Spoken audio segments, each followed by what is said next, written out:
Relacionamento conjugal. E utilizamos Eclesiastes, porque é bom ser dois do que um. Depois falamos sobre o prazer sexual. Hoje nós vamos estar falando sobre o pertencimento conjugal. E aí, gostaria que alguém abrisse a Bíblia para ler esta referência bíblica em Cantares. Algum de vocês leiam em Cantares. Cantares, capítulo 2, versículo 16.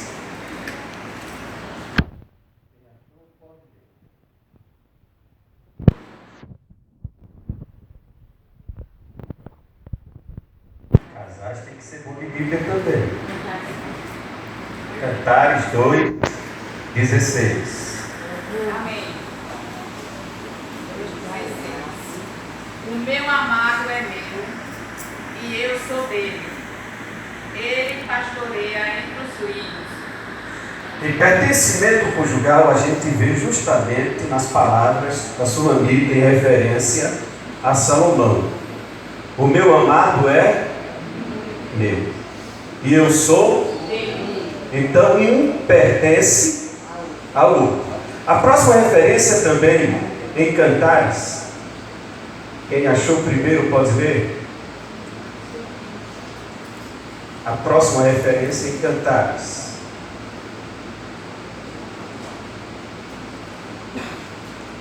Eu sou do meu amado, e o meu amado é meu. Ele se alimenta entre os rios.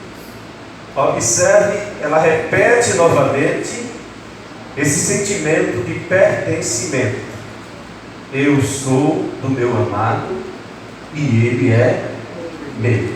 Pela terceira vez, ainda em Cantares, Sulamita apresenta o sentimento de pertencimento ao seu amado. Cantares, capítulo 7 e versículo 10. Venhamos para entender como Sulamita ela se sentia pertencente a Salomão. Cantares 7 e 10. Pode ler. Eu sou do meu amado, e ele me tem afeição.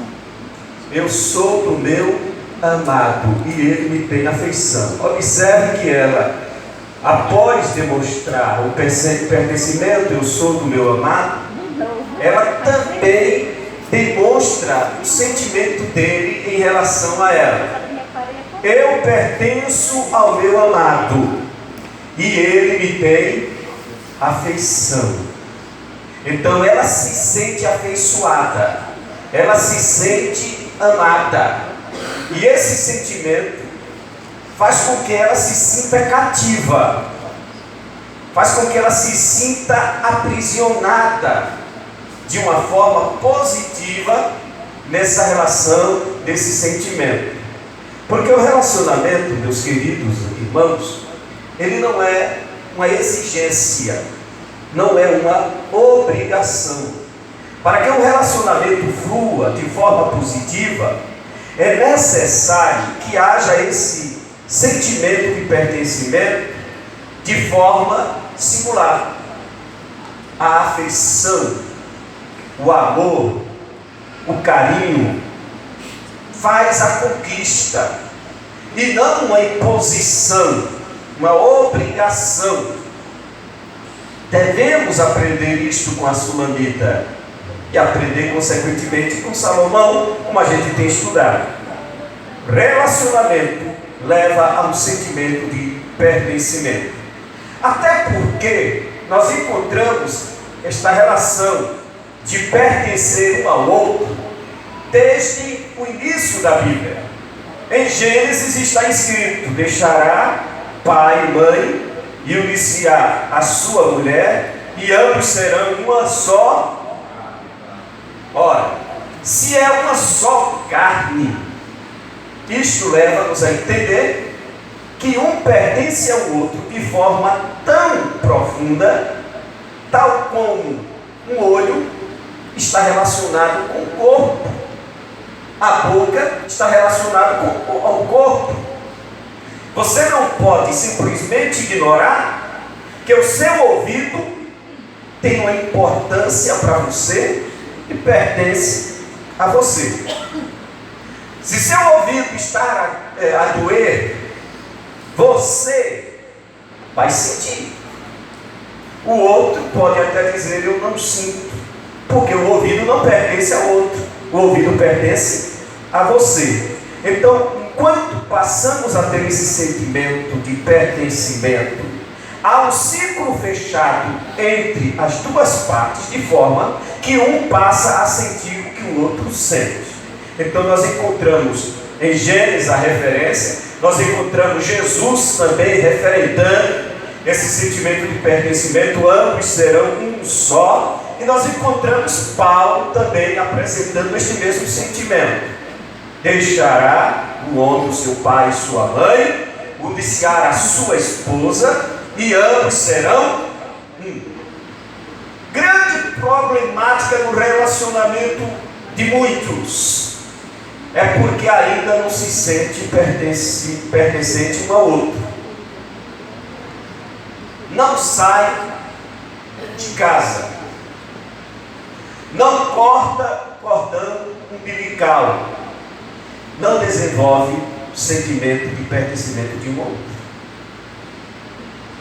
Estive essa semana aconselhando um casal a ponto de se separar por um triz.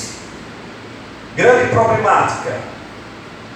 A esposa levou o filho do primeiro casamento, a filha e o genro, para morarem com eles. E aí não houve a compatibilidade no relacionamento entre o marido dela, a enteada, e aí começa a haver esse conflito. E ele justificando que ela passa mais tempo conversando com o genro, conversando com a filha, e se esquece dele. Observe que já começa a entrar alguém no meio, e esse que entra no meio já começa a fazer uma cisão, uma separação. E essa separação começa a fragmentar, desestruturar o relacionamento, porque um já não se sente nesse sentimento de pertencimento. Então é importante ter cuidado nesse sentimento. Paulo, escrevendo à igreja em Coríntios, 1 Coríntios, capítulo 7, versículo 3, ele diz que a mulher pague ao marido a benevolência. Igualmente, o marido pague à mulher a benevolência.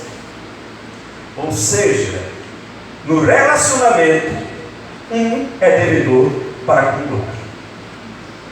O marido deve à mulher e a mulher deve ao marido. E às vezes, prestem atenção no que eu vou dizer, às vezes um quer comprar o outro pagando com presentes, pagando com flores, pagando com jantar, e quando na verdade os sentimentos afetivos não se paga com flores, não se paga com jantar, não se paga com viagem. É importante, isto é, flores, viagem, jantar é importante, mas o mais importante é que o sentimento flua, fazendo com que o outro perceba: amado, querido, afeiçoado, desejado. O sentimento de pertencimento. Nós encontramos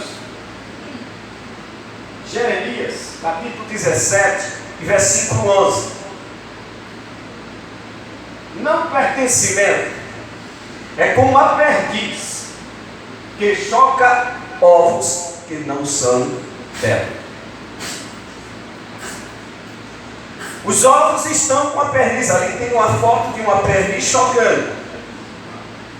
Os ovos estão com ela. Estão sim ou não? Estão. Mas os ovos pertencem a ela. Vamos ver no momento em que os pintinhos nascem. Porque Jeremias fala sobre isso. O relacionamento de pertencimento. A perdiz encontra o ovo e vai chocar o ovo. Passa o tempo cuidando daquele ovo, mas não há relação de pertencimento.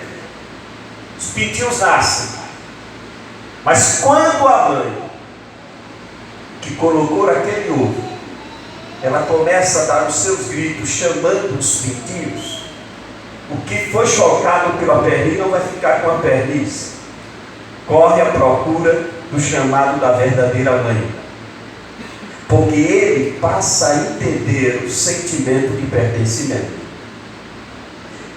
Os animais irracionais, eles percebem esse sentimento, e nós racionais também precisamos entender e perceber dentro de um relacionamento conjugal esse sentimento de pertencimento. Eu sou do meu amado e o meu amado é meu, disse Sulamita, e isto deve existir entre casais. Sentimento de pertencimento. Vamos a algumas informações teóricas. Pertencimento é a crença subjetiva numa origem comum que une dois distintos indivíduos. Um pertence a uma família. Observe o que eu acabei de dizer. Um pertence a uma família. O outro pertence a outra família. Se encontram. Nesse encontro há o desenvolvimento de um sentimento afetivo. E eles começam a se sentir pertencendo um ao outro. Logo, o pertencimento é algo que vem de dentro. É algo que vem de dentro. Nós encontramos filósofo, terapeuta, Elige. Ele diz o seguinte: o pertencimento é uma ordem universal a qual todos nós somos submetidos. Todos nós somos submetidos ao pertencimento.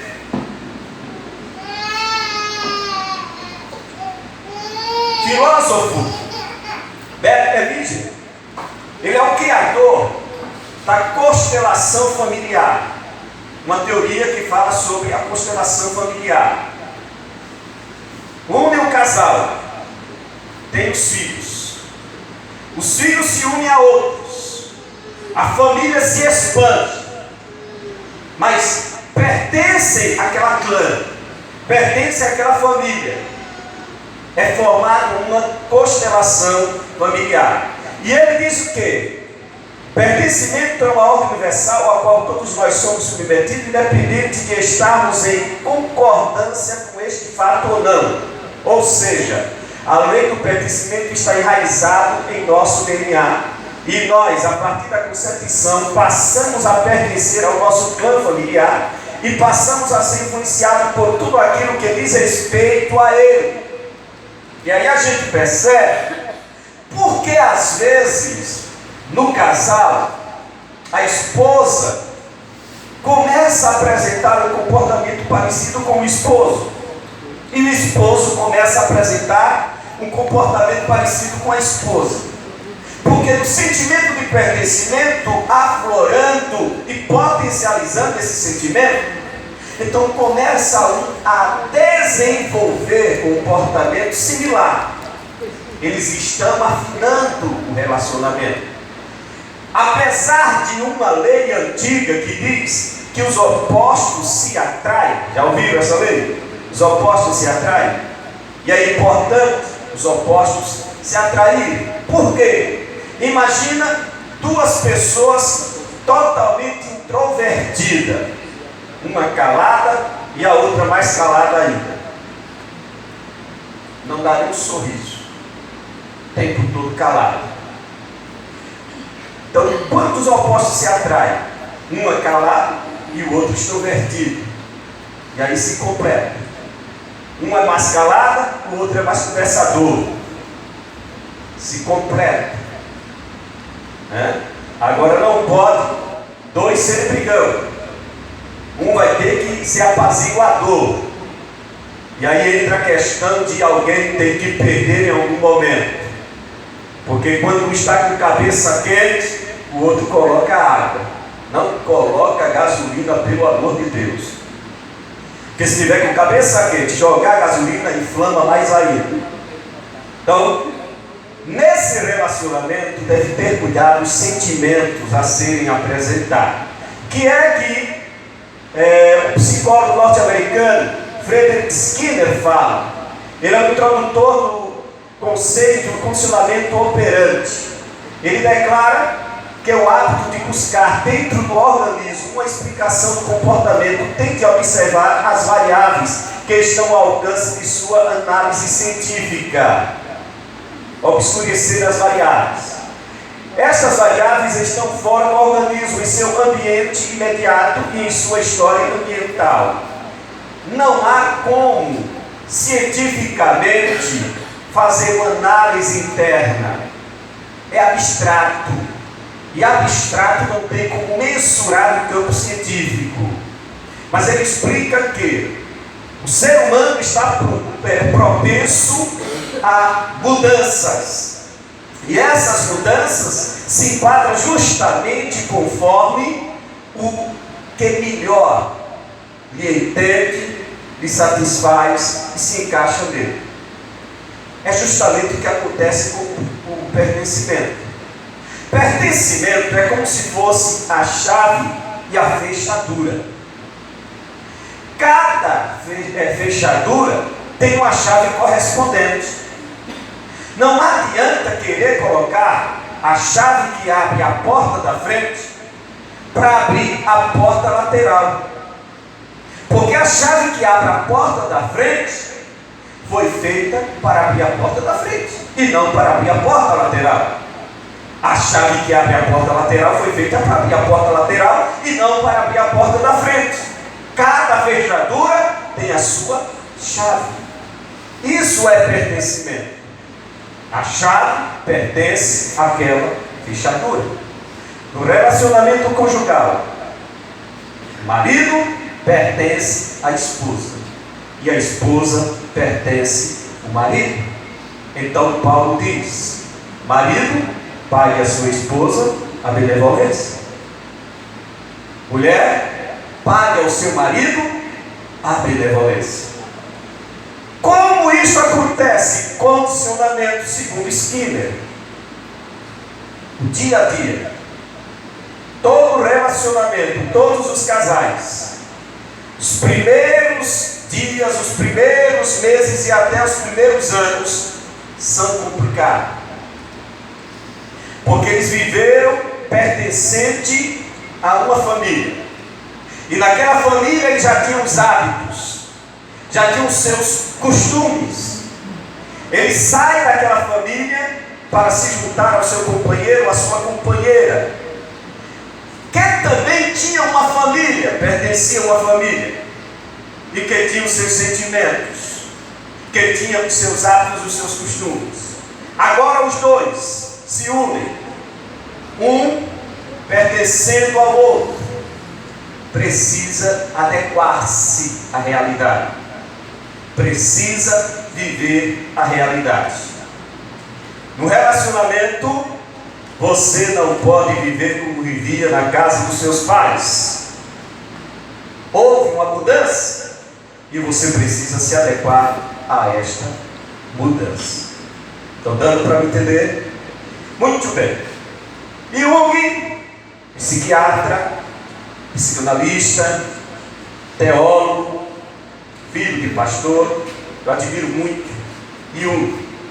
E ele diz que quando nós nascemos, não nascemos apenas com o genético físico, mas nascemos também com a herança psicológica. Trazemos de nossa família, de nossos ancestrais, avós, trazemos informação genética. Essa informação genética é importante porque ela nos direciona.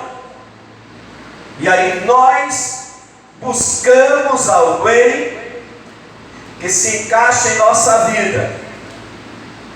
E não buscamos qualquer pessoa. Buscamos alguém que preencha justamente esses traços psicológicos que temos em nós. Daí, o marido encontra a sua esposa que tem algumas características semelhantes da sua mãe. A mulher encontra no marido algumas características semelhantes à do seu pai. Isso atrai. E ele sente pertencente um ao outro. Agora vamos falar sobre o pertencimento conjugal e o ciúme, que às vezes se torna um problema. Por quê? Ora, se me pertence, então é só meu, totalmente meu, e ninguém pode nem tocar, nem olhar. Aí já começa a complicar a situação. O ciúme é bom. O ciúme é bom. O ciúme é tão bom que nós encontramos que o Espírito Santo tem ciúme. Mas o problema é aquilo ali. É o ciúme doentio. O que é que aquela criança está dizendo ali? Leiam comigo. Vamos lá, 1, 2, 3. Ciumento eu? Não. Só cuido do que é meu. Do que deveria ser meu. Do que eu acho que é meu. Do que ainda vai ser meu. Do que eu quero que seja meu. Então não mexa, não toque, não olhe, não chegue perto para a sua segurança. E espero que não tenha alguém aqui assim. Ciumento eu? É meu, olha. É pertencimento, é claro que é seu. Se está vindo um relacionamento, um pertence o outro. Mas observe quantos eu está sendo dito. Meu. Esse é o problema. Meu. Sufoca. Acaba com o relacionamento. É o que está acontecendo em muitos casais que se separam. Essa relação levada a um ciúme doentio. Shakespeare diz o seguinte: os ciúmentos não precisam de motivo para o ciúme. Seu ciúme são ciumentos porque são. O ciúme é um monstro que a si mesmo se gera e de si mesmo nasce. Ciumento já nasce ciumento. Apenas desenvolve, potencializa em alguns relacionamentos.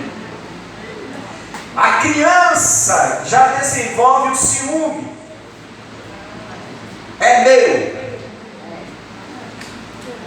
Não toque, não mexa. É meu. E é uma desgraça o ciúme.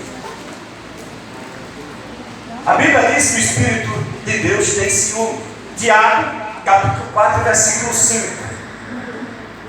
Há dois tipos de ciúme. Há um ciúme bom e há um ciúme mau. O ciúme bom é justamente esse que a Bíblia refere acerca do Espírito Santo. É o cuidado. Refere-se ao cuidado. Marido que não cuida da esposa termina perdendo a esposa. Mulher que não cuida do marido termina perdendo o marido. Tem que se ter cuidado. A roupa, tem que se ter cuidado. Cabelo, tem que se ter cuidado. Calçado, tem que se ter cuidado. Como anda, como fala, com quem fala às vezes. Não é um ciúme doentio. Mas se o marido percebe que o ambiente não é um ambiente sadio, e a esposa, por uma forma, quem sabe até inocente, está inserida naquele ambiente, o marido ele tem que falar, ele tem que dizer: meu bem, meu amor, esse ambiente não é um ambiente legal para você ficar. Isso não é ciúme, isso é cuidado. Há diferença entre o ciúme doentio e o ciúme positivo. É o cuidado. O problema está no ciúme doentio. Olha ali aquela foto, puxão de orelha. O ciúme é uma emoção humana extremamente comum, se não universal. Podendo ser difícil a distinção entre ciúme normal e patológico. É um conjunto de emoções desencadeadas por um sentimento de alguma ameaça à estabilidade ou qualidade de um relacionamento íntimo valorizado.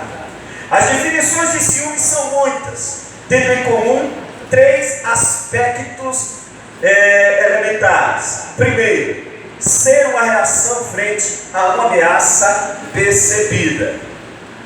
É uma ameaça percebida. Então, desperta o ciúme, desencadeia o ciúme. O ciúme pode ser positivo se for relacionado com cuidado, mas o ciúme será negativo quando está relacionado com 2 sentimentos negativos: insegurança e desconfiança. Desconfiança, ou seja, sem confiança. E quando fala sem confiança, se entende confiança de você para o seu parceiro, ou confiança do seu parceiro para com você. Quebrou-se um vínculo, a confiança foi destruída, causa ciúme doentio. Segurança foi destruída, causa ciúme doentio. Quem tem segurança não anda morrendo de ciúme. Eu tenho segurança. E aí vem o provérbio popular: confio no meu taco. Se não confia, fica com medo, fica alerta o tempo todo. Alguém vai chegar, a sirigaita vai chegar e vai carregar. Por quê? Não tem confiança. Mas se tem confiança, se tem segurança, então não há motivo para um ciúme doentio. Pode haver ciúme em termos de cuidado, que é o ciúme que o Espírito Santo tem. Então, ser uma reação frente a uma ameaça percebida. Haver um rival real ou imaginário. Aí tem outro problema. Se existe um rival imaginário, o problema está no ciumento. Porque o rival não existe. Ou a rival não existe. Então, o problema está no ciumento, que precisa de um tratamento psicológico. E às vezes até urgente, antes que acabe o relacionamento. Agora, se existe esse rival e está havendo ameaça, então ou tem-se um cuidado, ciúme positivo, ou terá problemas emocionais. A ansiedade vai entrar no meio e a pessoa vai ficar ansiosa, antenada o tempo todo, no telefone, olhando tudo e vai sufocar, e a gente vai ver isso aí. O outro ponto, a reação visa eliminar os riscos da perda do objeto amado. Olha o que é que o ciúme é capaz de fazer. Um grita no outro ao ponto de desestabilizar o outro. A pressão se torna tão grande que não somente o relacionamento em si adoece, mas a outra parte também adoece psicologicamente. O ciumento leva a provocar a doença no seu companheiro.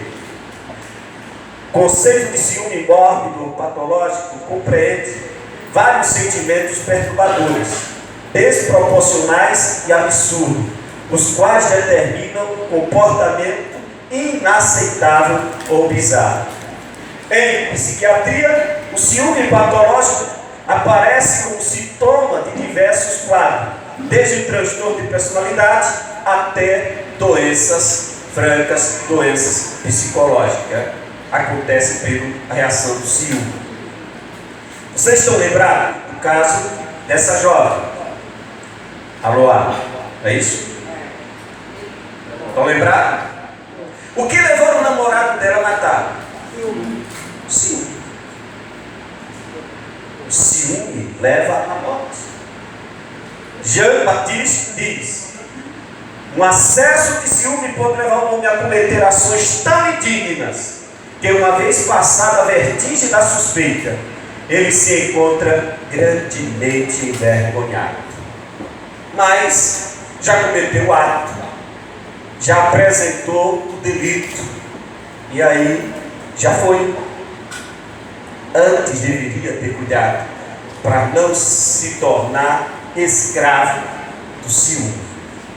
Outro ponto, Voltaire, ele diz o seguinte: o ciúme, quando é furioso, produz mais crime do que o interesse e a ambição. Isso é forte.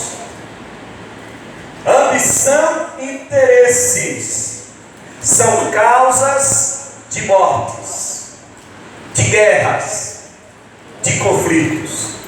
Mas Voltaire, naquele tempo em que ele viveu, ele já dizia que o ciúme provoca mais crime do que a ambição.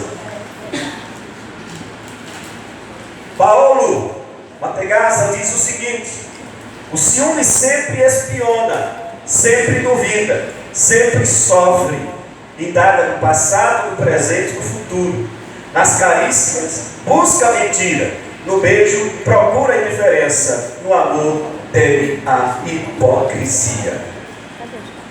O ciumento nunca será feliz, e nem o seu relacionamento será feliz.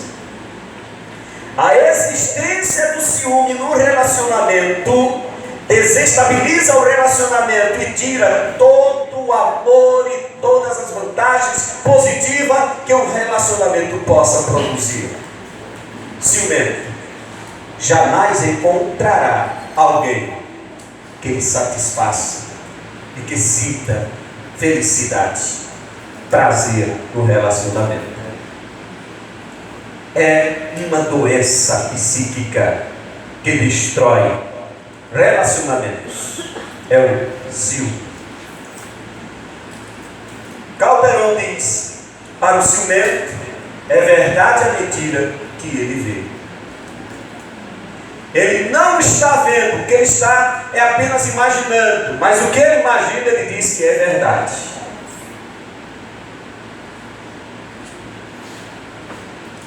Ciúmes nem sempre é falta de confiança. Na maioria das vezes é apenas medo de perder. Se está com medo de perder, está inseguro.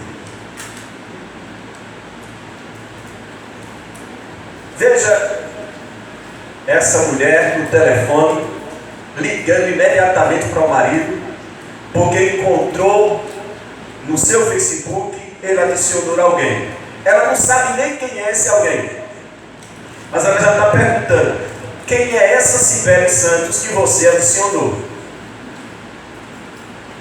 Imediatamente está antenada. Ela não vive. Ciúme está matando por dentro essa pessoa. essa outra, esperando o marido em casa. Se chegar tarde, se chegar bêbado e se chegar com a roupa manchada de batom. Já imaginou tudo? Uma solução para cada uma das ideias imaginárias que ela tem. Já está preparado. Quando estamos diante do pavor de perder a pessoa amada, sabemos que essa perda pode gerar dores intensas. E nos vemos diante de um sentimento de fracasso que pode interferir na nossa autoestima. O ciumento, ele tem a autoestima abalada. Ele está com uma baixa autoestima. O medo de perder lhe traz uma frustração. E ele fica nesse dilema. Ele vive amarrado, acorrentado a esse dilema. O medo de perder. Não tem segurança. Não tem confiança. Entramos no padrão de comportamento comprometido, como por exemplo, de controlar o corpo e a mente do parceiro. Então, quando o ciúme aflora e domina a pessoa, ele fica querendo dominar o corpo e dominar a mente do parceiro. E aí já deixa de ser sentimento de pertencimento, já passa a ser sentimento de ciúme.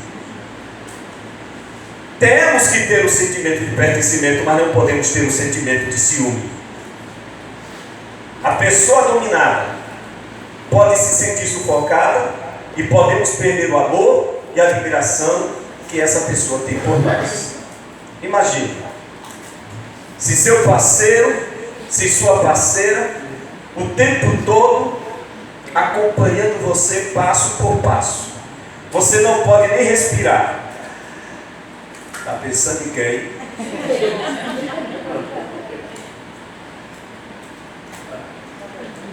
Quem é que aguenta? Cuidado no relacionamento de vocês. Vivam a vida de vocês no sentimento de pertencimento. Marido pertence à esposa pertence ao marido.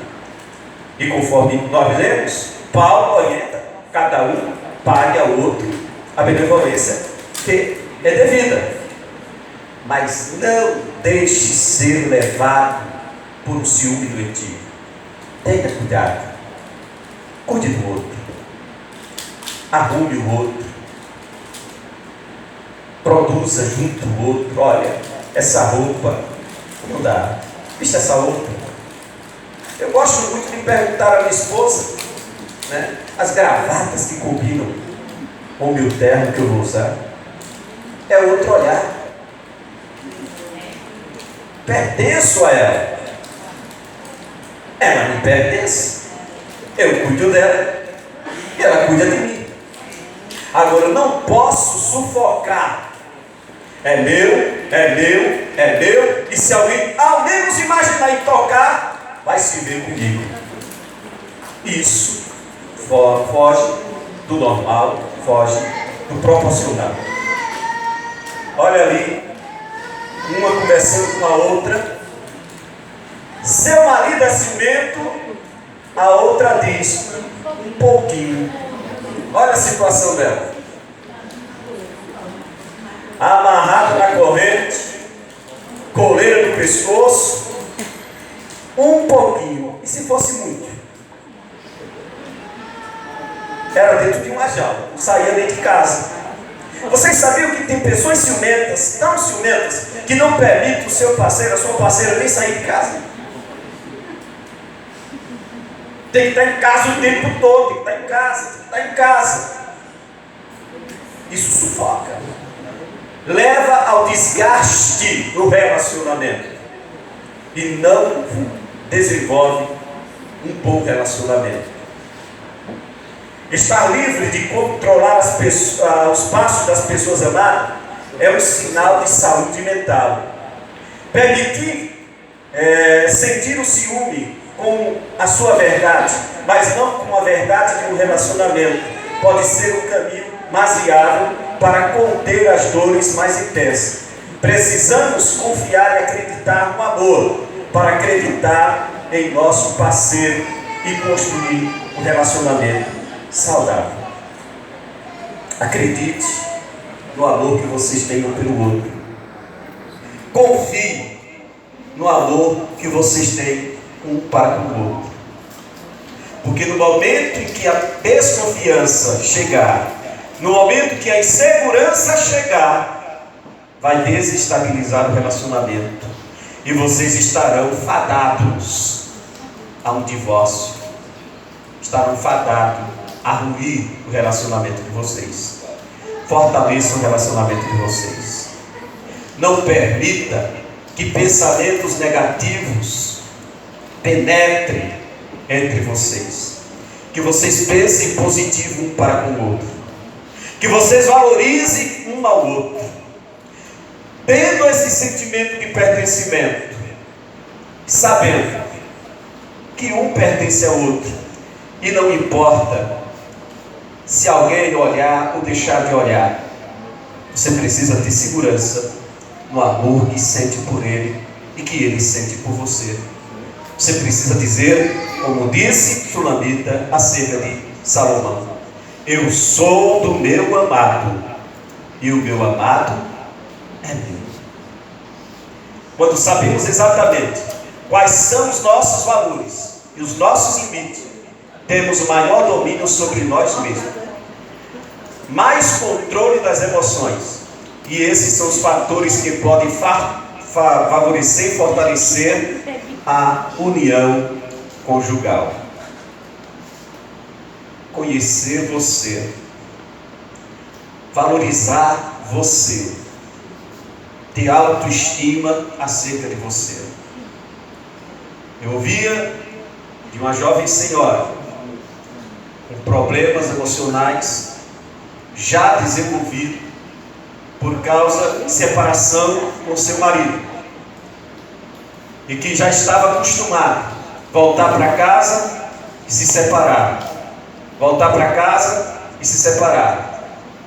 E quando voltava, ela se alegrava, mudava, elevava a autoestima, aí ele aprontava e se separava, e ela entrava em quadro de depressão leve, sem querer comer, sem valorizar a vida, porque ele se separou, e já tinha se separado nesse volta e sai, umas 3 a 4 vezes. E essa jovem senhora me procura com esse problema. E uma coisa que eu disse para ela: você conhece os seus valores? Você sabe quem você realmente é? A sua felicidade depende do seu parceiro? Porque se a sua felicidade depende do seu parceiro, o problema, você tem que ter um sentimento que a sua felicidade depende de você.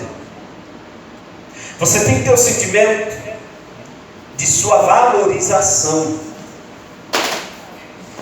Eu me valorizo. Eu sei quem eu sou. Nesse momento em que você se valoriza e que você sabe quem eu sou, e tira esse sentimento que a sua felicidade depende do outro, você vive a sua vida. O relacionamento não depende de um sufoco. O relacionamento não depende de colocar grilhões, de colocar cadeias, de colocar amarra um no outro. O relacionamento depende da segurança de que um tenha para com o outro, da confiança de que um tenha para o outro, e de que você se valorize, e de que você tenha autoestima, que você confie em quem você é. Se você saber quem você é de fato e se valorizar, o outro vai te valorizar também. Mas se você não se valorizar, nem mesmo você se valorizar, como que quer que o outro te valorize? O outro vai te valorizar no momento em que você se valorizar e desenvolver esse sentimento de valor interno. E aqui eu termino esse momento, essa fala, essa palestra.